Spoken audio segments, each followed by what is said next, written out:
Hello everybody and welcome to another video. So today's one is just a little bit of a detour, kind of from the premise of the series.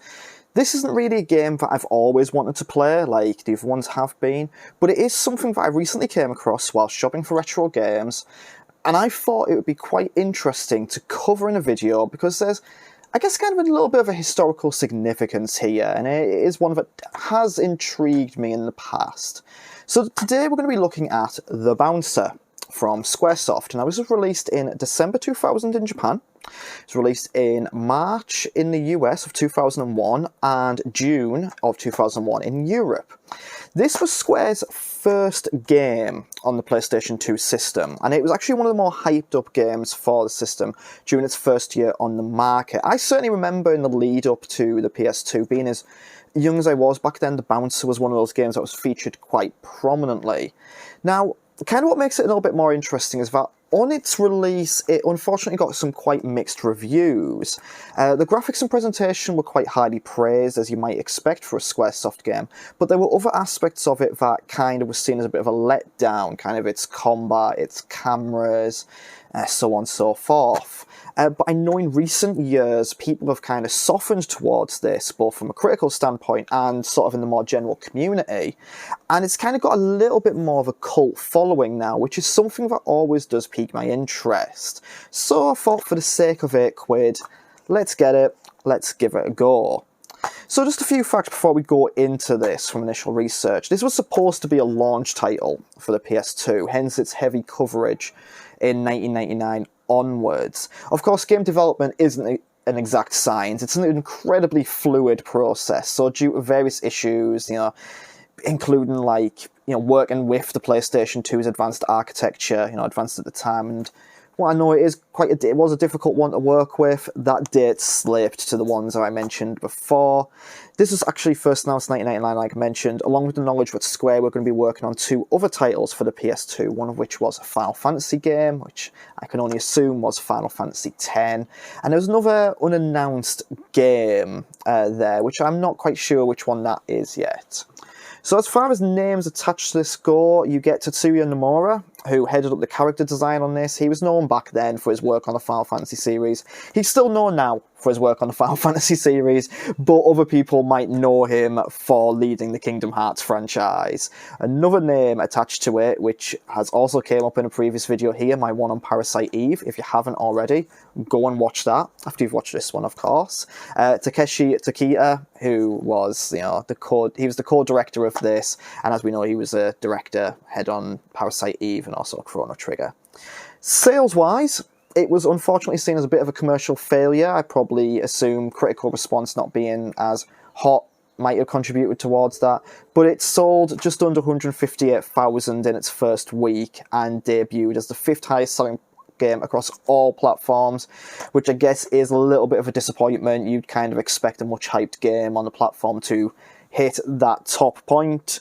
By the end of 2000, it sold just 219,000 in its native Japan. In 2001, it added another 126,000 to its total, reaching 345,000. Now, when I looked into it, I couldn't figure out if that was worldwide sales or just in its native Japan. Further details on its sales figures weren't really available.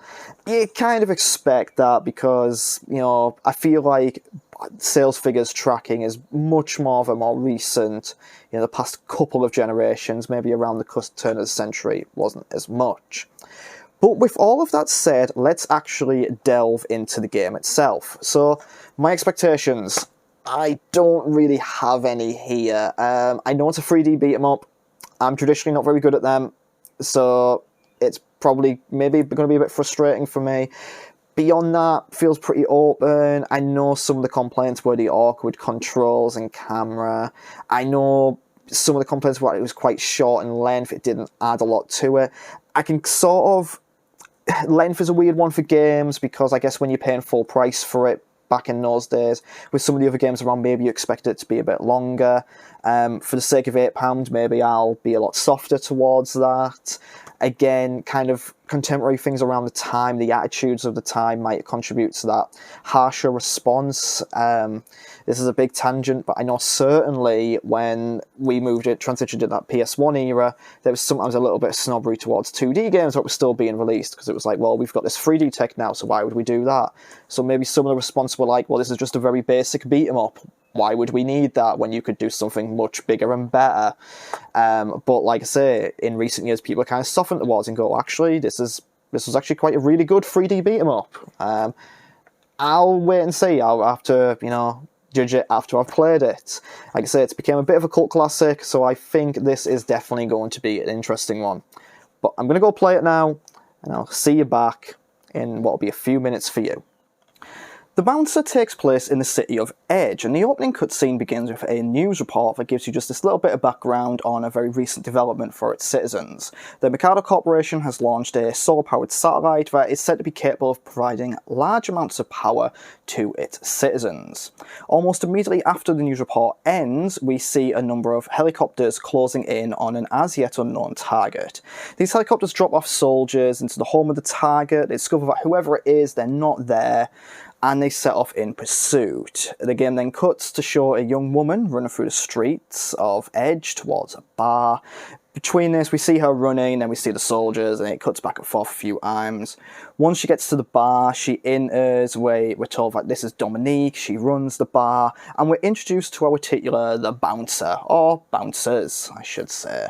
First up, you have Scion. He kind of fits the young angsty teen archetype you'd see in many JRPGs. His character design seems to be a bit of a prototype for Sora from Kingdom Hearts. Of course, as mentioned previously, it is the same character designer on this, so that kind of makes sense. I think a few of the character designs in this would be going to be recycled. Scion is about the same age as Dominique. We're told that he was kind of taken in a year prior. He kind of caused some fuss a year ago and was taken on as a bouncer, but he also seems to care for Dominique. Next up, we have Cole. He's a little bit more mysterious. He seems to be that kind of cocky and arrogant archetype with a JRPG protag. And finally, we have Volt, who fits the gruff and grizzled veteran archetype. And by gruff and grizzled veteran, I mean he's about 27. Which, fair enough by JRPG standards, that's pretty old. Usually in JRPG, 30 is considered an old man. I guess because the protags generally start at about the age of 13, 14. It kind of goes, 13 is your protag age, then 16, 17, a little bit older, 27 to 30 is your veteran, and then the ages will start to get a little bit ridiculous, 100, 1,000, 10,000, million-year-old man, who knows. So the four of them have this really lovely chat, and of course the soldiers attack, and of course their target was Dominique all along. We're now into the game. It's time to pick a character and get on with the fighting. So I decided for my first playthrough, I'm going to pick Scion, and almost immediately I started to see a few issues in the first couple of fights. First of all, I found it quite easy to understand where the complaints about the camera came from. I can see what Square were going for. They wanted the camera to move around a little bit as you moved around. They wanted it to be a little bit dynamic. They wanted you to see more of the environment. But the fact that you don't necessarily have control over that camera makes it quite awkward. There are a few times where I would seriously struggle as the camera would cut from one angle to another, or it would just get caught behind a prop or some other scenery. Secondly, the controls. Very first impressions were that I wasn't keen on them. They felt a little bit rough, they felt a little bit tanky. I was having quite a bit of trouble closing in distances to the enemies, I was having trouble executing the moves. It felt like the player wouldn't stop quite where I was expecting them to, and I'd often get hit first and have trouble fighting back. Now, a few things to say about that. First of all, I'll go back to what I said when I introduced the game. I've never really been great at beat-em-ups or fighting games in general, and that's what the Bouncer is. So I have to hold up my hands and say that the difficulty of getting used to controls might have been down to me. The other thing that caused me a few issues, and kind of important to mention it here control-wise, as you all saw, I own the game physically. I do have a PlayStation 2 to play it on, but I thought, for the purpose of this video, I'll play through it on an emulator. So I thought it'd be easier to capture the video footage, and it is easier to capture the video footage. What I didn't realise is that by using an emulator, and also my controller of choice for the emulator was an Xbox One controller, I made things a lot more difficult for myself. You see, the bouncer makes use of pressure-sensitive face buttons on the PS2 controller. A light tap in the game gives you a light attack, a harder tap gives you a heavy attack. It was something that wasn't used massively during the PS2's lifespan, and I think we got it on the DualShock 3 as well, but from then Sony went back to the digital face buttons because nothing was really using analog face buttons. So I didn't have access to the full range of controls and moves available to me at the beginning. I did make an attempt to swap to the DualShock 3, which as I mentioned has the pressure sensitive controls, but I couldn't quite get it working on the emulator. But I did find that if you hold L1 and tap the button, that seems to modify the moves from light to heavy. So I think it's worth keeping that in mind if you play it yourself. Just be aware of that pressure sensitivity. Now, sticking with the controls, I found that once I did figure out the above issue with the face buttons and also just played it a bit more, got into a nice flow. I was taking out enemies much quicker, I was learning the best ways to do it. It was actually really satisfying to fight in the game by the time I finished it on my first playthrough. And something else I really liked, if you lose in a fight, the game is quite generous with its save points, so you're never usually too far away from where you lost. You can just pick it up again, skip the cutscenes, you're back in the fight. So for me, being able to jump back in that quickly was really, really good. My first playthrough wasn't especially difficult, but there were a few fights that caused me a couple of problems. So all that talk about the generosity of the cutscenes ties into something else I thought would be quite difficult at the beginning. I found the pacing a little bit strange to begin with in the first section. It was very, very quick fire. Select character, fight 2 to 3 enemies. Cutscene, select character, fight 2 to 3 enemies. Cutscene, and so on quite a few times.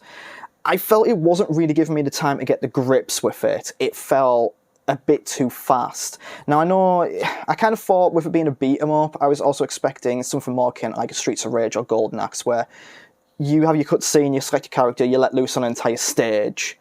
But that's not how this works. It's a bit more isolation. It's a bit more isolated than that, sorry. But again, once I got into the flow of it, and as the game went on, the pacing improved. I really, really liked it. Much more so than I expected to, if I'm being honest. I thought pretty much most of the elements of the game were really, really good. I thought the graphics, especially for an early PS2 titles, were great. The cutscenes definitely stood out. It had all that usual Squaresoft polish that I would expect from their PS1 and PS2 games. This is something I said in my Parasite Eve video, but Squaresoft at times has had an absolute knack for nailing the visuals in these games. I'd say the story itself was really, really good. The 3 main characters were a fun bunch. Each one stood apart from each other. As the story went on, I thought the main villain's motivations were laid out quite well. It went into his sort of origin story, explained why he was doing what he was doing, explained his connection to Dominique. Some good twists and turns along the way. You learn how each of the 3 bouncers came to know Dominique, as well as a little bit of their past. The supporting cast of villains and other characters you came across had their moments as well. Each one, you know, having their little connections to the main trio, which I assume will be explored more if you play through it again and again. And it doesn't take long to get through one playthrough of it, and it did make me want to go back and play through it again as different characters and select different characters at different points to try and uncover more of that story. Which brings me on to addressing one of the other complaints people had about the game when it released. The length of it. So, as mentioned, you pick a different character before each fight. Now, in my case, I played as Scion throughout the entire game, aside from one fight where I had to pick someone else, as I chose Scion for another task. All these battles and cutscenes together took about an hour and a half to 2 hours to run through, which kind of lines up with what I had heard about it. The thing for me, though, is that this is a game that has been made to be replayed. You have your 3 main characters to play as, you level them up, you uncover their stories, and there's a whole host of unlockables to get through as well. So that hour and a half it takes me for one playthrough multiplies significantly for each playthrough. Now, you're probably going to want to skip some cutscenes here and there, so an hour and a half down to about 45 minutes, but you're probably going to have to play through it a significant number of times. So, you know, to play through with each character, if you are taking into account cutscenes, maybe 4 to 5 hours, which while short seems a bit more respectable, but then there's other things on top of that, which, you know, 4 to 5 could become between 8 to 10. So, maybe I can understand why that might not have been a desired way to play the game back in the early 2000s. I think maybe people expected a game that wasn't made to be replayed like that. Maybe they thought the repetition of it was a bit too much, and that a modern game on what was a very modern cutting-edge system back then should have a bit more to it than being sort of arcade fighting game / beat 'em up, kind of harking back to the past. I mean, it should be more of a 5 to 10 hour long adventure. We were seeing a few games like that coming out. We were in a new sort of age for narrative and cinematic games. You know, they were starting to come through quite a bit then. And of course, the game came with a lot of hype. So I can understand why people might have expected a lot more for it. And of course, it's worth mentioning, I'm playing it through the eyes of someone who paid £8 for it, and I have the benefit of playing it 21 years later away from any hype for it. We have a lot more indie games on the scene now, on various consoles, a wider mix of styles from arcade throwbacks to huge AAA experiences. So whilst I can understand where they were coming from back then, I can see why people appreciate it so much more now and why it maybe became a bit more of a cult classic. So if you want me to sum up my thoughts on it, as you can probably guess, really enjoyed it. I really want to play through it again. I want to unlock more of the characters, see more of the story in these characters. I definitely recommend it to others to try out. It's rough around the edges, but it's an early PS2 game. Of course it's going to be a little bit rough around the edges. I think, as well, there was just a lot of potential in it as well. You could really kind of revisit this in some sort of remake and remaster. You could do more with the world in a sequel. You know, if you're doing a remake or remaster, you could soften up those rough edges, you could fix the game issues, expand the fights a little bit more. If you did a sequel, you could go a little bit further. Yeah, I kind of envision sort of taking the world that is a set in, the city of Edge, and giving you sort of free roam capabilities. Maybe something like a Yakuza-style open world with the 3D combat in there. I think that would be a good path for a potential sequel here. It'd definitely be cool to revisit this world. So I do seriously urge people to give this one a go. I think it might surprise you if you haven't checked it out yet, or if you're intrigued. It's certainly something worth playing. So with that, just like to say thank you to everyone for taking the time to watch this. I hope you all enjoyed it. As always, please do let me know your thoughts in the comments below. Did you play this when it came out? Have you played it since? Is it something you're now keen to pick up yourself after hearing my thoughts on it? You know, give the video a like. Feel free to share it as well to anyone who might be interested. And until next time, once again, thank you so much for watching. Goodbye.